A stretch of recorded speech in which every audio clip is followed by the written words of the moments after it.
Estimados amigos de 6enpunto.mx, mi nombre es Omar Castrejón y el día de hoy tengo muchísimo gusto de tener la oportunidad de conversar con una persona que admiro mucho, el doctor Sergio Negrete Cárdenas, mejor conocido por muchas personas por su seudónimo Econocasca. Él es doctor en Economía por la Universidad de Essex en el Reino Unido, es licenciado en Economía por la ITAM, licenciado en Ciencias de Comunicación por la UNAM, es profesor e investigador del ITESUM, fue funcionario público, comunicador, periodista, columnista, analista político. En verdad es de veras para mí un honor tener la oportunidad de platicar con el doctor Sergio Negrete. Estimado Sergio, ¿cómo te encuentras el día de hoy? Muy bien, Omar, y pues gracias por la oportunidad. De veras te agradezco mucho de estar en tu espacio, que me hayas invitado. Encantado de platicar un ratito, de una plática de amigos, ¿no? Que es como se deben ver muchas de estos espacios. Entonces te agradezco que así estamos tú y yo en este momento. Muchísimas gracias, estimado Sergio. Oye, para comenzar esta conversación, pues quisiera iniciar por lo que es tu principal tema de análisis, que es la economía. Venimos pues saliendo de una caída general, ahora sí que global, de la economía en el contexto de la pandemia, y desafortunadamente pues todavía no acabamos de salir de ese tema, cuando algunos factores pues inclusive externos e internos también no han sido, digamos, muy propicios para que la economía tanto de nuestro país como en el mundo se fortalezca. A pesar de que hay algunos indicadores que parecieran ser fuertes, como por ejemplo la paridad de nuestra moneda con el dólar, o el tema de las inversiones que están llegando a México. ¿Tú cómo ves la perspectiva económica para nuestro país en este contexto? Yo la veo muy pobre. O sea, yo sé que está lo del peso y platicamos del peso con mucho gusto, y obviamente es una métrica real, ¿no? Bueno, es un número que mucha gente sigue, y hoy cerró el interbancario abajo de 19.50, que pues es realmente llamativo, ¿no? Vamos a decirlo así. A ver, tipo de Banco de México, más de 19.54. Bueno, buenísimo. O sea, dice, oye, y sobre todo hay que destacarlo, está apreciándose el peso, está ganando valor, mientras que no solo frente al dólar, o sea, frente al yen, frente a la libra, frente al franco suizo, frente al euro, frente a muchas monedas emergentes, excepto curiosamente el real de Brasil. El real de Brasil ha tenido una recuperación de valor, digámoslo así, más fuerte todavía que la del peso mexicano, pero bueno, es de excepción. Fuera de ahí realmente el peso va muy sólido. Pero entonces, ¿por qué digo? A ver si tenemos este indicador tan potente. ¿Por qué decir que lo veo muy pobre? Porque francamente la métrica, la medida más importante para una economía, y no es México, es cualquiera, es el crecimiento económico. Y el crecimiento económico en México está siendo muy pobre desde 2019 en lo particular.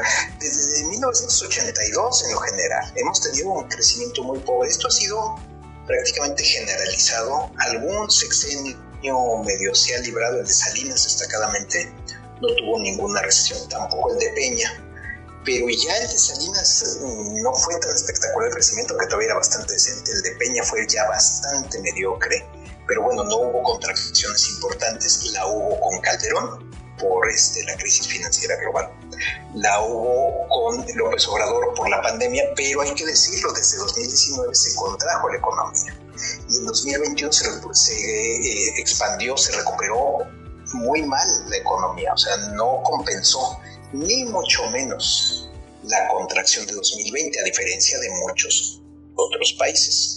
Entonces, podemos vislumbrar que este sexenio será el sexenio del crecimiento cero, o si no muy poquito, y definitivamente en términos de PIB per cápita, de producción por habitante, en terreno negativo. Eso está prácticamente ya fuera de toda duda, aunque faltan 2 años y algo, ¿no? Para que concluya este gobierno. Entonces yo por eso así lo digo, o sea, no es, ahora sí que no es una animadversión ideológica, no es que el gobierno me parezca malo, que me parece no malo, me parece malísimo, aparte de corrupto y aparte de entregado a las mafias criminales y aparte de insensible ante la pobreza y destructor del sistema de salud. Pues puedo hablar muy mal del gobierno, pero bueno, si su crecimiento fuese bueno, pues habría mucho bueno que decir, incluyendo como ahora en este momento hablo bien del peso. O sea, ahí está una estadística innegable, pero pues por desgracia, ojalá que eso fuera suficiente.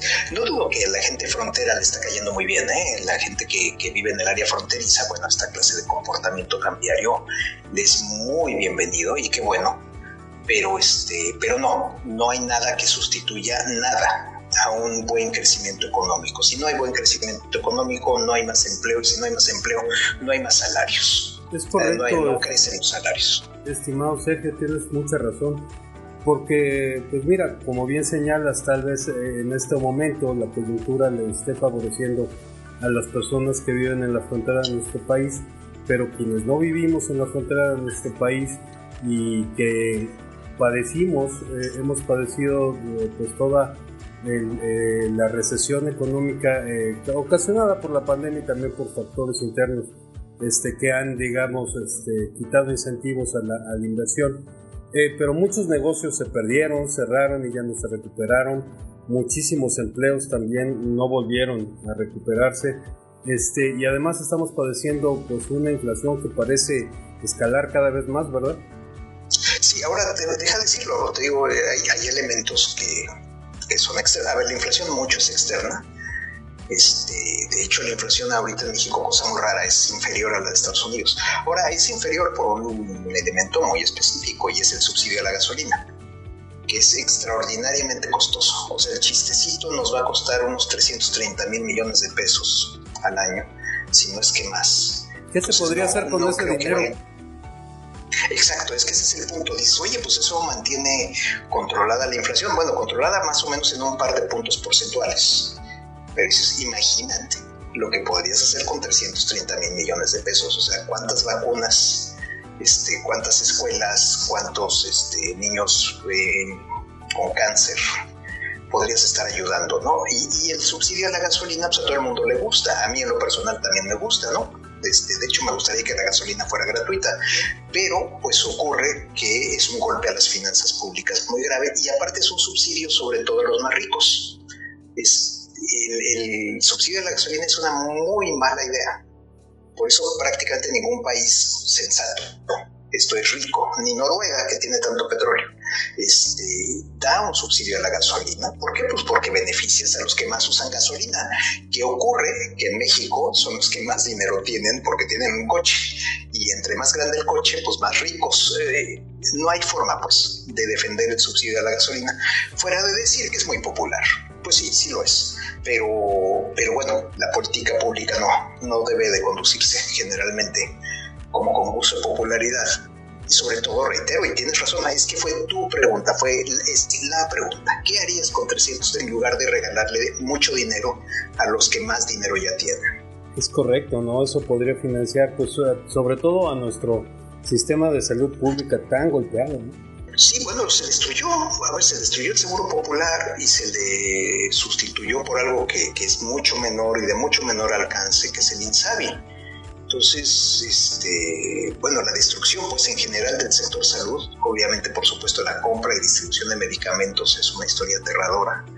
Es algo, yo creo que con muy pocos paralelismos, pues, en la historia de un país. O sea, el que de repente mandes a millones de personas fuera del sistema de salud pública porque pues cierras, en este caso, el Seguro Popular. O sea, no puedo entenderlo, no puedo creerlo. Bueno, sí lo puedo entender desde el punto de vista de un mesías, ¿no? Es que cree que hacer un sistema de salud tipo Dinamarca se hace por decreto y porque lo digo yo. Sí, entonces, de hecho bueno, ya debería de estar el sistema danés en marcha, ¿no? Ya para estas fechas. El sistema danés se supone que iba a funcionar desde el 1 de enero de 2020, luego dijo que para fines de 2020 y desde entonces ya no dijo nada, por supuesto, pues porque no hay manera. Entonces, no, las cosas no son con la imaginación. Digo, la imaginación ayuda a veces a diseñar políticas audaces, políticas innovadoras, o también, cuando se tiene mucha imaginación, a hacer desastres, ¿no? Y podemos adivinar en qué dirección se fue México con esta clase de imaginación. Aunque habría que decir, estimado Sergio, que pues muchas veces no tiene que ver solamente el tema del recurso que se le invierte a un tema para que mejore, porque por ejemplo estoy pensando la cantidad de recursos que se le han invertido al sistema de seguridad pública, entre comillas, todo lo que se ha invertido en el ejército mexicano, o bueno, todo lo que se gasta en el ejército mexicano, en la Guardia Nacional, que ha ido incrementándose pues de manera exponencial, y sin embargo pues también lo que se incrementa de manera exponencial es la inseguridad en nuestro país. O sea, como que todo el dinero que se invierte, se supone que se invierte en eso, pues no parece dar resultados. ¿Cuál es tu opinión? No, pues es que es la tuya, coincido plenamente. A ver, yo nada más lo que sé es ver números, y pues yo veo los homicidios al alza y la extorsión al alza, y a un presidente que dice que hay que tratar bien a los criminales, que también son personas. Bueno, obviamente, por supuesto que lo son, pero si se sigue una conducta delictiva, bueno, pues se debe de castigar o prevenir y castigar, no aplaudir o no voltear la mirada hacia otra parte.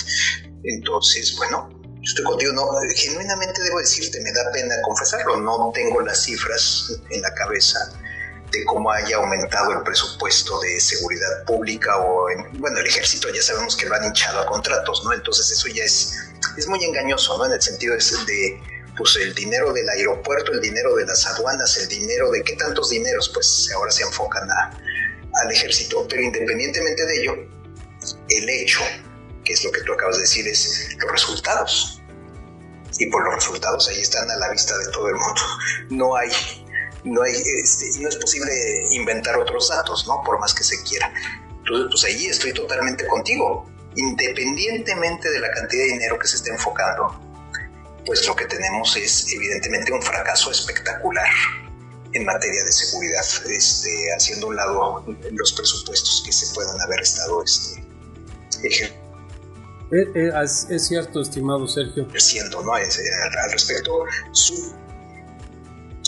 y suponiendo que realmente se van a combatir el crimen, y no hablo, o sea, que no se van a bolsillos privados, pues básicamente corruptelas, en pocas palabras. Entonces, pues imposible de determinar, excepto lo que sí sabemos de hecho, las estadísticas que sí nos dicen que el problema no se está resolviendo, sino que está empeorando.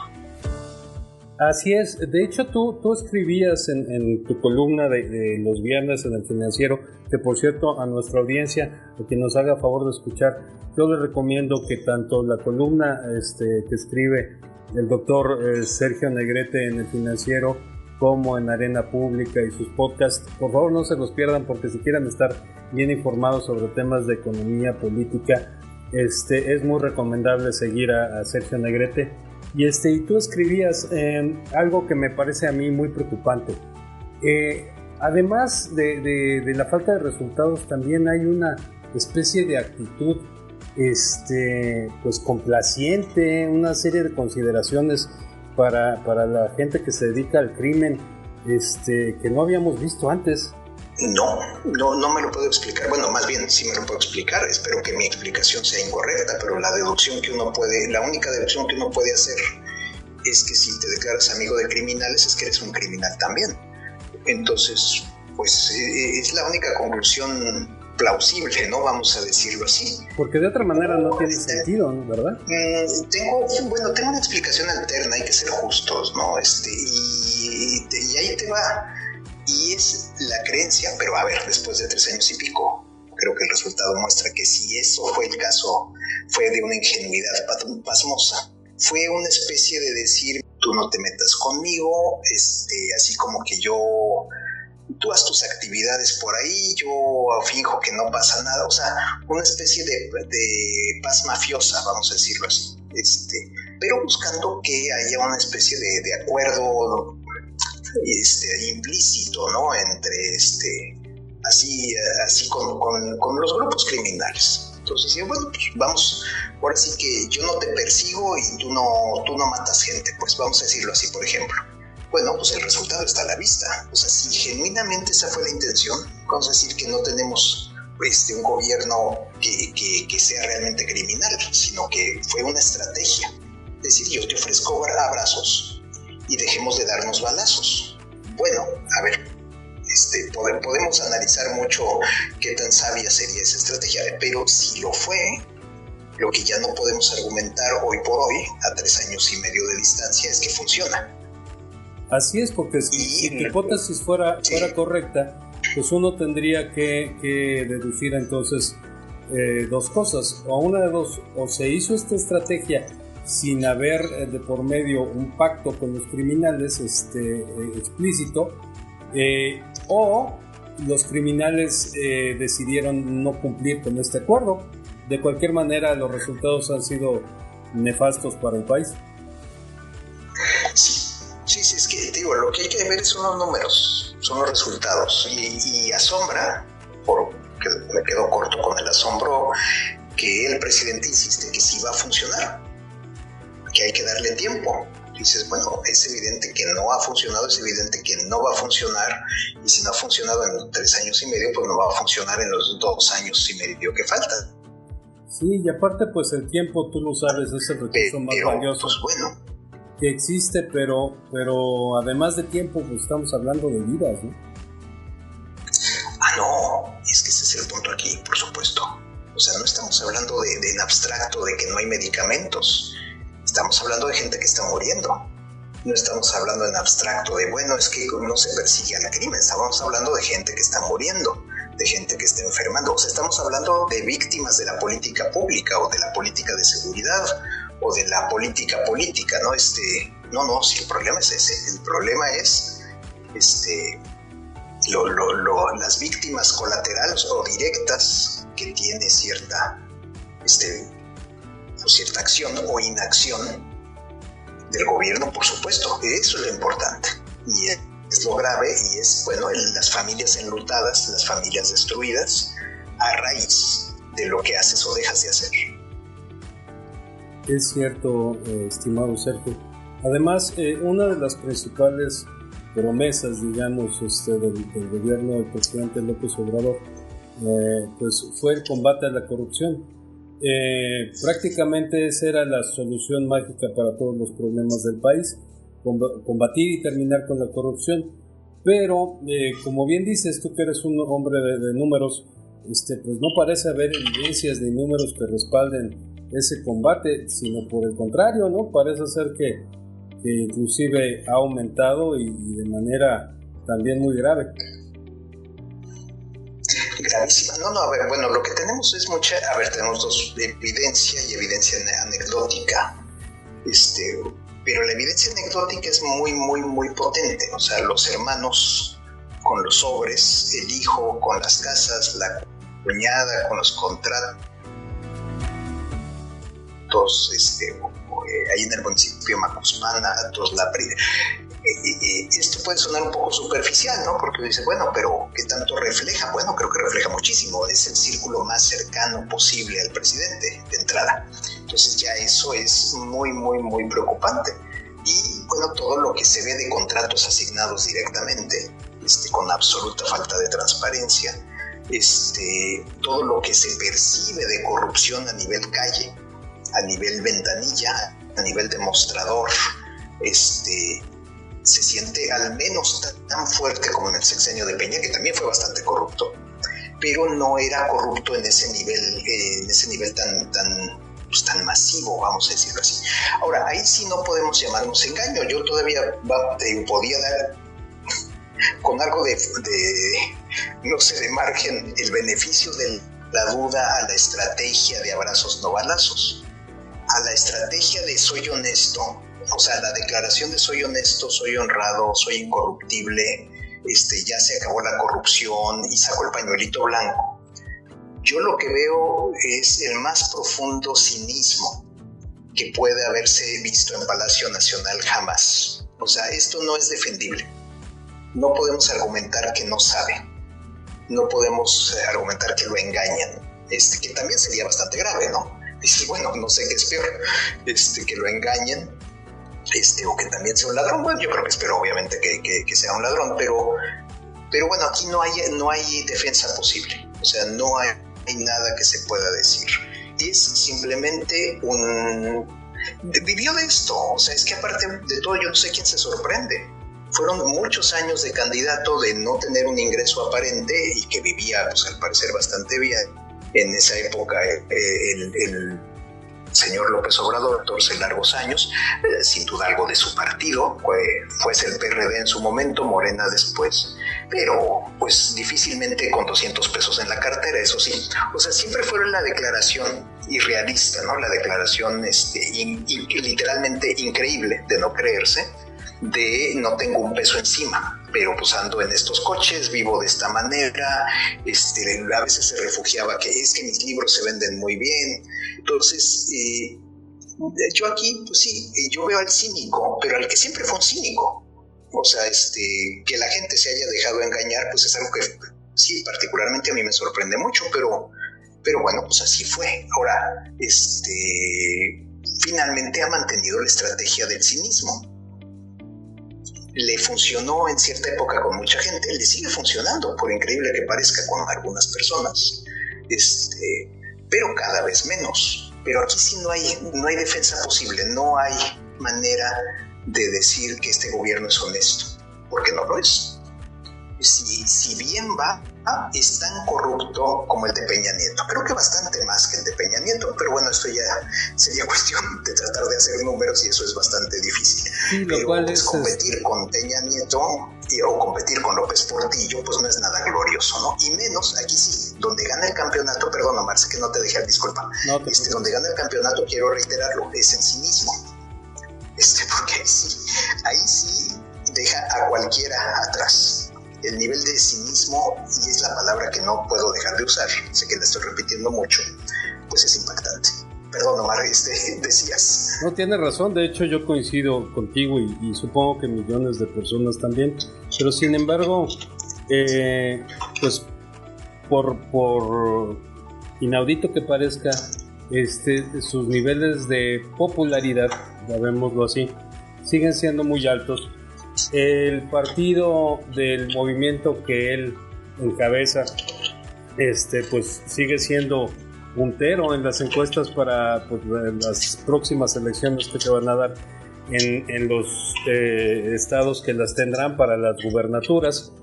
Y algo que no quiero perder la oportunidad de preguntarte, estimado Sergio, tú que has sido un analista y un crítico sobre lo que está sucediendo en nuestro país, ¿cómo ves este ánimo también? Porque pareciera que hemos estado hablando aquí a grosso modo de todo lo que ha estado sucediendo a partir del gobierno de Andrés Manuel López Obrador, pero pareciera como que del otro lado no hay una oposición, no hay algo que pueda ser un contrapeso, que capitalice, digamos, todos estos errores, corruptelas, este descontento pues, popular. ¿Tú a qué le explicas esto? O sea, ¿fue tanta la decepción de los gobiernos anteriores que no tienen la capacidad de retomar esa estafeta? Yo creo que esto sí, la verdad es que nunca me gusta cuando escucho esta explicación, pero creo que aquí sí queda que es lo de multifactorial, ¿no? Ahora sí que cada cabeza es un mundo. Estás hablando de 30 millones de personas que votaron por López Obrador. Creo que muchos de ellos fue un voto útil contra el PRI, contra el PRI de Peña Nieto, que pues, hartó, cansó a muchísima gente, y se puede entender. Lo que pasa es que votaron por alguien peor, y que no se dieran cuenta de eso, reitero, a mí me sorprende mucho. Pero tienes razón, López Obrador tiene un toque popular, tiene una antena popular extraordinaria. Yo supongo que sigue engañando, ya no a todos, y lo demuestran las elecciones más recientes, lo demuestra la elección intermedia, en que tuvo un retroceso significativo en la Cámara de Diputados. Ya no puede, por suerte, hacer cambios constitucionales. El retroceso en Ciudad de México lo enfureció Pero, a ver, sigue teniendo realmente mucho voto, como dices, ¿no? Mucho voto popular.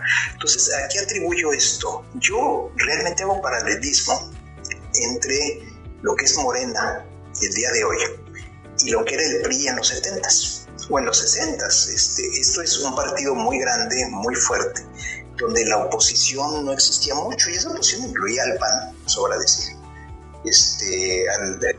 Bueno, realmente era el PAN, aparte de todo, iba a decir el Partido Auténtico de la Revolución Mexicana, pero no es un partido satélite, y el Partido Popular Socialista también. Entonces, pero lo que voy es que ser panista en esa época era algo así como extraño, ¿no? Era, bueno, pues esas gentes tan raras del PAN. ¿A qué voy? Que es tal la presencia del gobierno y se le dio tanto poder en 2018 que pues en mucho logra callar o logra restar relevancia a la oposición. Ahora, tampoco ayuda una oposición fragmentada, por supuesto. O sea, está el PAN, está el PRI, está el PRD, luego lo que queda del PRD está Movimiento Ciudadano, que como que insisten mucho en que se van por su lado. Salen problemas a niveles locales, o sea, no, realmente sí la oposición monolítica no existe. Sí es para asombrar que con un gobierno tan malo siga teniendo tanta aceptación popular relativamente hablando. O sea, sí es para asombrar, y sí lo adjudicó a esa habilidad política, a esa antena, a la demagogia, al toque popular, vamos a decirlo así, de López Obrador. Que por cierto, en ese sentido va a ser muy interesante ver qué pasa en un mundo post-López Obrador, porque lo que no va a poder hacer, por más que quiera, es reelegirse. Y entonces, a ver, pues Morena es mucho López Obrador. Entonces, sea quien siguiera, fuese quien fuese, no es López Obrador. Pero aún así esperemos que no gane en 2024, pero bueno, no se puede descartar en parte por la fragmentación de la oposición. Pero sí te doy esa explicación. O sea, me acuerdo yo mucho, porque a mí me tocó vivirlo. Yo viví el PRI monolítico y tenía algún profesor en la universidad, hago la aclaración de mi edad, o sea, en la universidad en que se rumoraba que era panista. Me acuerdo mucho de ese caso, que había el rumor de que era panista y nos parecía algo extraño, ¿no? Algo, no porque nosotros fuéramos priistas, porque no lo éramos, pero pues ser panista tampoco era algo muy en boga. Y ese profesor mío, quien por desgracia ya murió muy joven, se llamaba Juan Molinar Orcasitas, posteriormente secretario, miembro del gabinete con Calderón, si recuerdo yo bien, o sea, un panista que, bueno, posteriormente muy destacado. Y bueno, pues dicen que es del PAN, y lo decíamos como algo así como, ay, qué extraño, ¿no? Hay gente rara en este mundo. Entonces, yo vería esos factores y no menospreciar para nada ese toque popular por Obrador. Dentro del PRI al que tú referías de los años 60, 70, 80, a mí todavía me tocó y todavía recuerdo haber visto los anuncios de candidatos, siendo yo muy niño de López Obrador y ya recordándolo con ya mucha conciencia de Salinas de Gortari, pues era algo impresionante, ¿no? Cómo las huestes y cómo la cargada arropaba al elegido, a los entonces tapados. Hoy hablan de corcholatas. ¿Tú ves que haciendo la analogía con el PRI de esa época, en Morena pudiera haber alguien, algún candidato que fuera, digamos, un poquito más alejado del ala radical de la ideología de ese partido? Sí, a ver si me podemos adivinar. Sí, Marcelo Ebrard. No que yo lo considere que sería un gran presidente, para nada en lo absoluto, pero al menos es un hombre un poco más pensante, que tiene que doblegarse una y otra vez para mantenerse en el gabinete y pensar que tiene oportunidad de ser presidente, que no la tiene según yo. Creo que el favoritismo a la regenta de la Ciudad de México es absoluto, y si no, en todo caso, el tapado sería el secretario de Gobernación, o sea, sería su amigo del terruño, ¿no? De Tabasco. Entonces, pero bueno, si tú me dices dentro de Morena, pues te diría, a ver, una gente muchísimo más pensante, Marcelo Ebrard. El resto sí los veo totalmente sublimados, mentalmente doblegados, controlados por López Obrador. Pero bueno, de ahí te daría un ejemplo, pues, de una gente, por cierto, reitero, pensante, pero finalmente subordinada, pegada, al menos temporalmente. Lo que se le olvida a López Obrador, y debería de tenerlo muy en mente como buen expriista que es que todo presidente que dejó a su sucesor esperaba que digamos, que le sirviera, y finalmente se les revelaron a todos. Que yo sepa, sin excepción alguna, ningún presidente pues que esperaba seguir teniendo algo de poder se le hizo. Y podemos retroceder tanto como pensar en Alemán con Ruiz Cortines o Echeverría con López Portillo.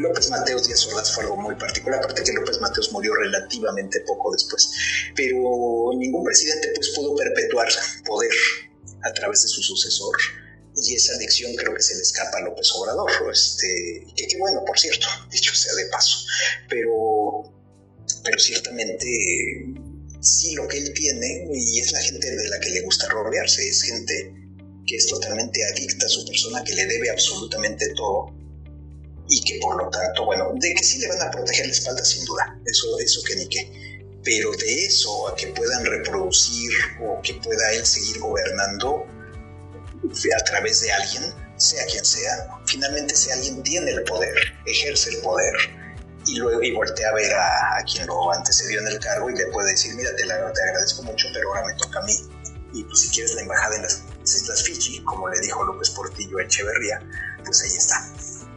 Ok.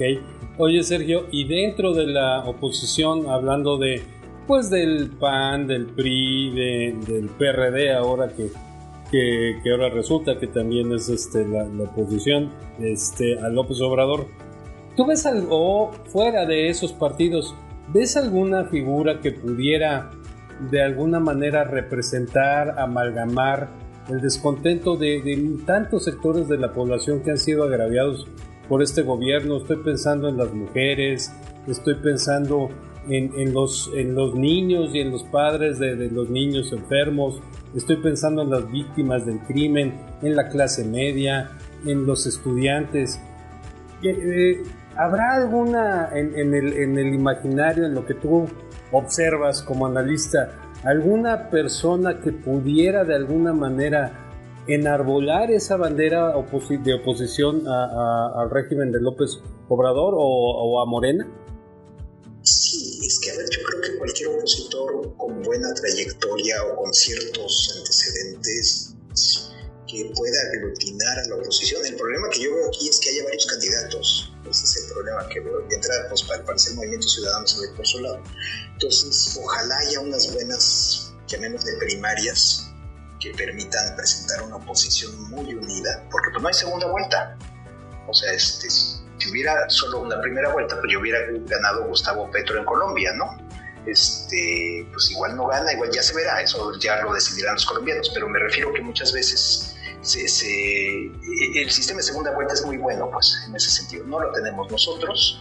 Entonces digo, por decir nombres, te digo un panista que a mí me parece que tiene una experiencia extraordinaria, y no se le nombra, no está entre los nombrados del PAN, pero pues creo que es una gente muy sólida, es Juan Carlos Romero Hicks, por decir un ejemplo, que es diputado, pero ha sido gobernador, ha sido del CONACYT, o sea, tiene una muy larga y sólida trayectoria. Por supuesto está Enrique de la Madrid en el PRI. A ver, el problema que yo veo aquí realmente son los liderazgos partidistas. O sea, que Alito Moreno se sienta candidato presidencial o que Marco Cortés se sienta candidato presidencial, o ser que fue el candidato del PAN en 2018, digamos, me apodero de la presidencia del partido y ahora me nombro candidato.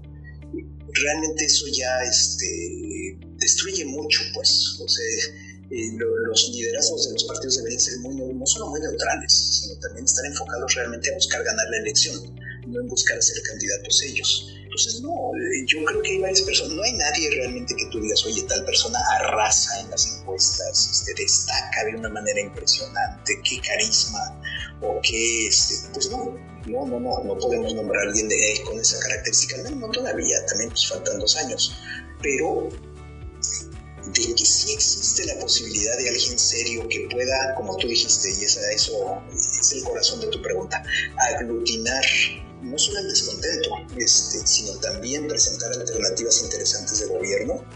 Sin duda, lo que yo espero es que los partidos se pongan de acuerdo. Ahí es donde yo realmente tengo muchos temores. Es cierto, porque bien dices, y también lo creo así, no se trata solamente de decir nosotros no somos López Obrador, sino además, pues cómo vamos a salir de esta serie de problemas casi catastróficos, y de por sí pues ya después del sexenio de Peña Nieto la situación del país no era nada halagadora. Pues para 2024 pues yo no sé cómo va a terminar México después del sexenio completo de Andrés Manuel López Obrador. Por último, estimado Sergio, porque ya nos extendimos un poco de lo que habíamos acordado, pero no, me gustaría muy brevemente preguntarte sobre otro tema que me interesa mucho, y supongo que a muchos de los amigos que nos escuchan también le interesará tu opinión. Pues ha habido un crecimiento muy interesante de las criptomonedas. Han sido motivo de mucho debate, de mucha tinta. Muchas personas, inclusive hasta gobiernos, le están apostando a las criptomonedas. Yo siempre las he visto con cierta suspicacia, pero pues ahorita que estoy hablando con un experto en economía, me gustaría saber tu opinión. Mira, los economistas muchas veces somos pésimos inversionistas, te hago la aclaración, y por eso somos pobres. Lo digo en serio, es raro el economista David Ricardo, por ejemplo, en el siglo XVIII, XIX, fue una gente que se hizo muy rica en la bolsa londinense. Pero no, mira, la verdad, las criptos son activos financieros. Yo me rehúso mucho a llamarlos monedas, porque sí, a veces puedes comprar cosas con ellos, sobre decir, pero son activos financieros de alto riesgo. O sea, por eso suben y bajan de precio de tal manera. Capturan la imaginación de mucha gente porque han tenido burbujas varias veces a lo largo de años recientes. Yo muchas veces a Bitcoin le llamo la burbuja recurrente, porque sube a niveles espectaculares, luego se desploma bastante, aunque no totalmente, luego vuelve a subir. O sea, basta comparar la burbuja de 2017 con la de 2021-22. Perdón que te interrumpa, Sergio, pero en realidad son activos financieros, es cierto, pero son activos no respaldados pues realmente por nada, ¿no? O sea, su valor depende únicamente del ánimo de las personas por adquirirlos. Sí, a ver, Bitcoin tiene algo atrás que es bastante extraño, ¿no? Que se supone que es la energía para resolver algoritmos que lleva a la creación de un Bitcoin. O sea, porque finalmente es un programa informático, ¿no? El que te crea la moneda. Es algo bastante extraño. Entonces, se supone que ahí atrás hay el valor, digamos, ¿no? De la casi de energía que invierte. O sea, la verdad es que valen porque la gente cree que valen. Ahora, eso puedes decirle muchísimas cosas. O sea, de un tapete persa, o de un jarrón chino, o de un... que dices, bueno, esto vale $30 millones. Dices, ¿y por qué? Bueno, porque hay alguien dispuesto a pagar $30 millones. Bueno, entonces sí vale. Y sí, o sea, eso le da valor, ¿eh? O sea, se llama oferta y demanda, y mientras que ambas combinadas te den un precio, pero lo que vas a tener por resultado, dado, como bien has dicho, que lo que está atrás es la creencia de mucha gente de que eso vale, pues a la hora de que mucha gente deja de creer que eso vale al menos tanto dinero y se pone a vender, pues entonces, bueno, pues se desploma el precio. Y eso es lo que ocurre con estas cosas. O sea, si tú te basas en una expectativa, porque muchas veces es eso, dices, no, es que Bitcoin va a llegar a $100,000. Bueno, pues entonces ahora que cuesta 68,000 y pico, pues compra una, por supuesto, si crees que va a llegar a 100,000. La cosa es que pues ese fue el precio máximo antes de empezarse a caer.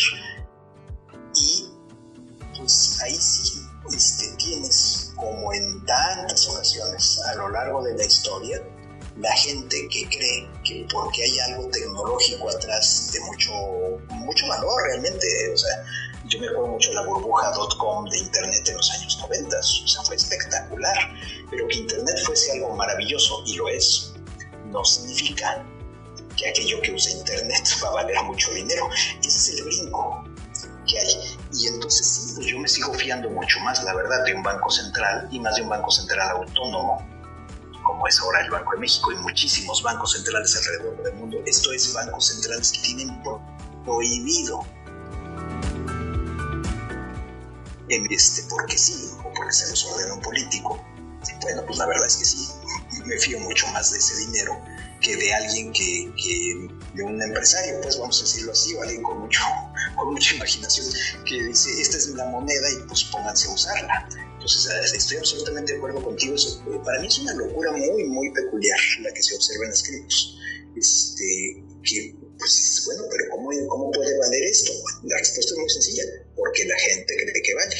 Pero entonces no te fías de que va a valer para siempre o de que va a seguir subiendo para siempre. Correcto. No me queda más que agradecerte, estimado Sergio, esta conversación. Quiero, hablando a mi propio nombre, pero también creo que represento a muchos que te leemos en tus columnas, que te seguimos en tus redes sociales, que te escuchamos en podcasts como este.